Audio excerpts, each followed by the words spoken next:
Welcome back, class. Today we're looking at section 6.2, transforming quadratic functions. In other words, we're going to take our parent function, which is y equals x squared, and we're going to move that parabola around our grid.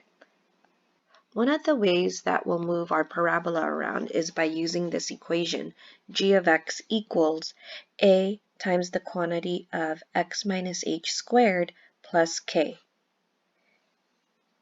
So that g of x is just a transformation of what we saw in our previous lesson, which is f of x equals ax squared. A is our scale factor.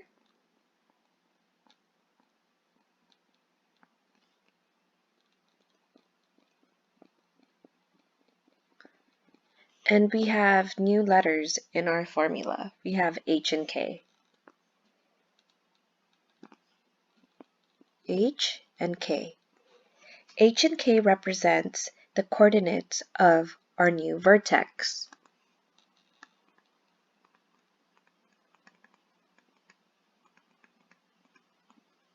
Now if we look at f of x does not have an h and k, which means that our vertex is at 0, 0.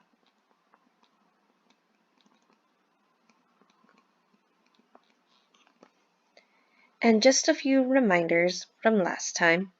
If a, which is our scale factor, is positive, the graph opens up. If our a value is negative, the graph is going to open down. If a is between -1 to 1, then our parabola is going to be really wide. So a would have to be a fraction or a decimal.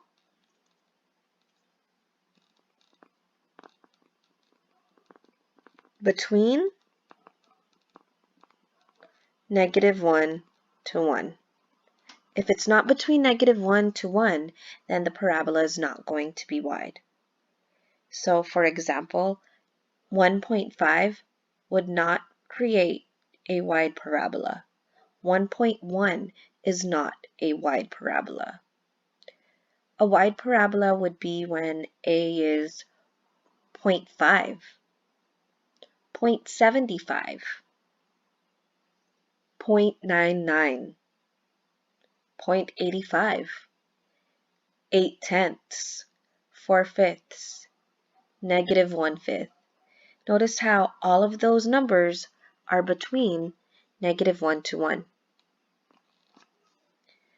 A narrow parabola is when a is less than -1 or when a is bigger than 1. So the parabola is narrow when a is less than -1 or bigger than 1. So a few examples of what a can be would be -6, -6.75, -1.1, 1.1, 3 1/2, 5 1/3. So I'm just making these numbers up. And notice how all of these numbers are either less than -1 or bigger than 1, which in return would make our parabola narrow. If a is 1, then we have what's called a regular size parabola. So the letter k will move the parabola either up or down. And go ahead and put this as number 8. H will move the parabola right or left. What's tricky about H is that you are going to be graphing the opposite of what you see, and we'll get into that later. So let's look at explain 1a. Graph the quadratic function, give the minimum or maximum value, and the axis of symmetry. We have f of x equals x squared. So let's go ahead and graph that. We did that in our last lesson, and because we're a little more familiar with how to graph f of x equals x squared, I'll go ahead and just make a 2-column table.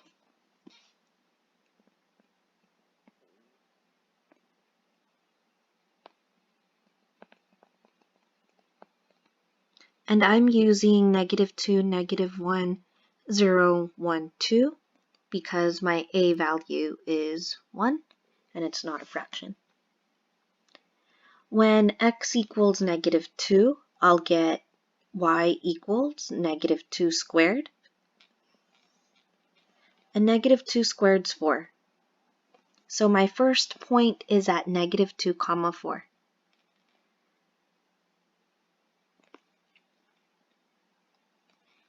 When x equals -1, we'll get -1 squared. -1 squared is 1. So my second point is at -1, 1. When x equals 0, y will equal 0 squared. 0 squared is 0. When x equals 1, y will equal 1 squared, which is 1. So my fourth point is at 1, 1. And when x equals 2, y will equal 2 squared, which is 4. So my last point is at 2, 4. And notice how all my points are symmetrical, which is exactly what we want. Now I'm going to draw my curve. And I'm going to label my graph f of x. In f of x, I know that my vertex is at 0, 0.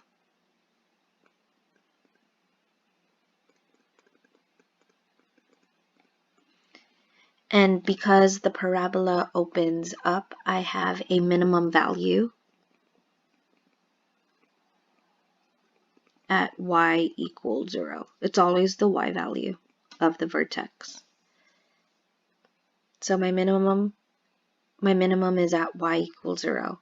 And in regards to the axis of symmetry, the axis of symmetry is going to be the line that cuts our parabola in half.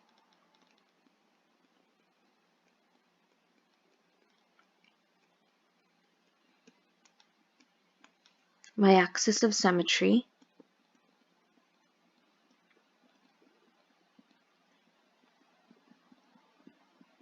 is at x equals 0. Now let's take our parabola and graph g of x by using transformations. So g of x equals x squared plus 2. Let's rewrite this in vertex form. Vertex form is the equation we saw earlier with g of x. And in case you forgot what vertex form is, let's write it down. So g of x equals a times x minus h squared plus k. This is vertex form. Now let's take g of x and rewrite it into vertex form. Vertex form, we have g of x is equal to x squared. We can rewrite x squared as x minus 0 squared. And the plus 2 that's not inside of the parentheses, that's going to go outside, plus 2. So the minus 0 will determine how many units we go to the left or the right.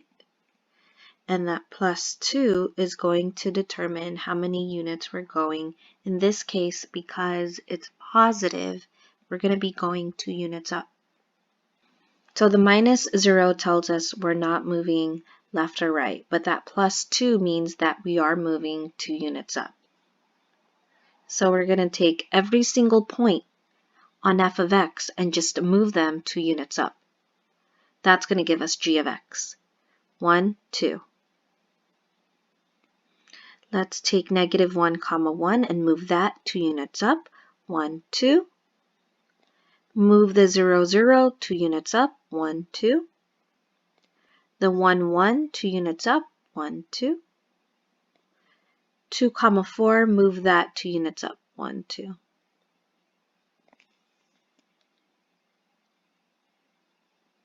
And if you want to make a table to graph g of x, that's perfectly okay. Now let's identify the key parts of g of x. And I'll go ahead and highlight g of x in teal. The vertex is at 0, 2. X is 0, y is 2. G of x opens up, which means that we are going to have a minimum. It's a minimum because our vertex is the lowest point. Our minimum is at y equals 2, because that's the lowest y value. The axis of symmetry for g of x also happens to be x equals 0.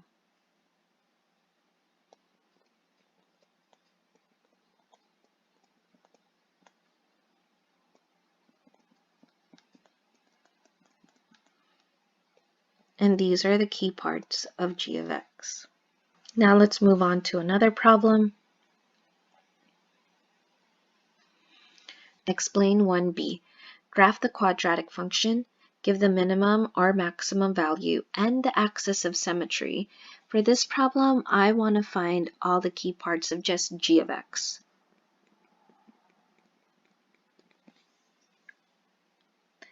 So let's graph g of x by using transformations again. We know f of x equals x squared is, you can make the table, or you can refer back to the previous problem, or you can just memorize the table.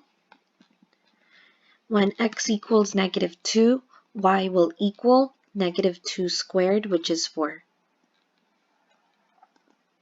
When x equals -1, y will equal -1 squared, which is 1. When x equals 0, y will equal 0 squared, which is 0. When x equals 1, y will equal 1 squared, which is 1. And when x equals 2, y will equal 2 squared, which is 4. So your y values for f of x equals x squared will always be 4, 1, 0, 1, 4.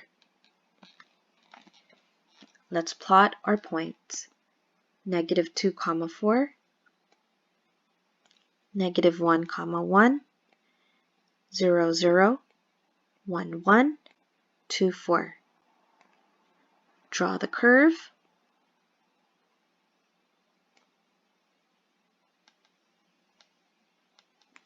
Label the graph f of x equals x squared. Now we need to graph g of x, and g of x is equal to x squared minus 5. Let's rewrite g of x in vertex form. Vertex form class, it's g of x equals a times x minus h squared plus k. So if I rewrite this, that minus 5 is not in parentheses, so that minus 5 is going to go outside. G of x equals, that's going to give me x minus 0 squared minus 5. X minus 0 is the same thing as x. So x minus 0 squared minus 5. Okay, so that minus 0 is going to tell us whether or not we're moving left or right.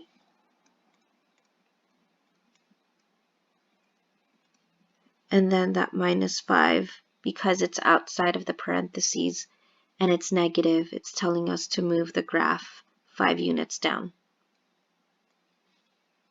So for left or right, it says 0. We're not moving left or right. But we are going to move all of our points 5 units down. So let's start off with -2, 4, and take that point and just move it 5 units down. 1, 2, 3, 4, 5. Take this point right here and move it 5 units down. 1, 2, 3, 4, 5. Take the vertex 0, 0 and move that 5 units down. 1, 2, 3, 4, 5. Take 1, 1 and move that 5 units down. 1, 2, 3, 4, 5. Take the last point and move that 5 units down. Remember, the points should be symmetrical. Now let's graph the parabola.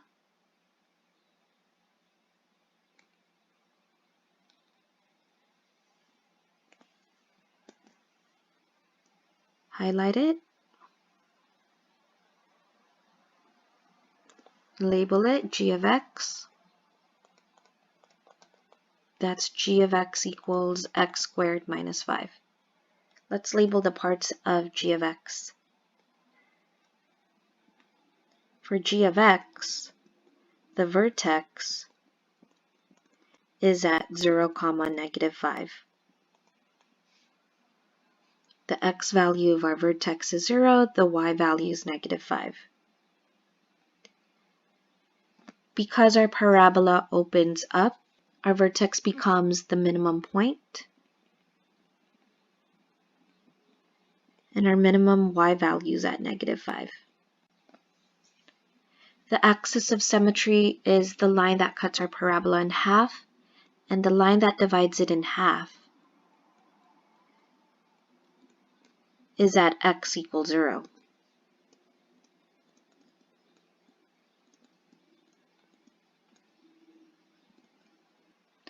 Okay class, that's part 1 of section 6.2. If you like this video, go ahead and give it a thumbs up and make sure you subscribe.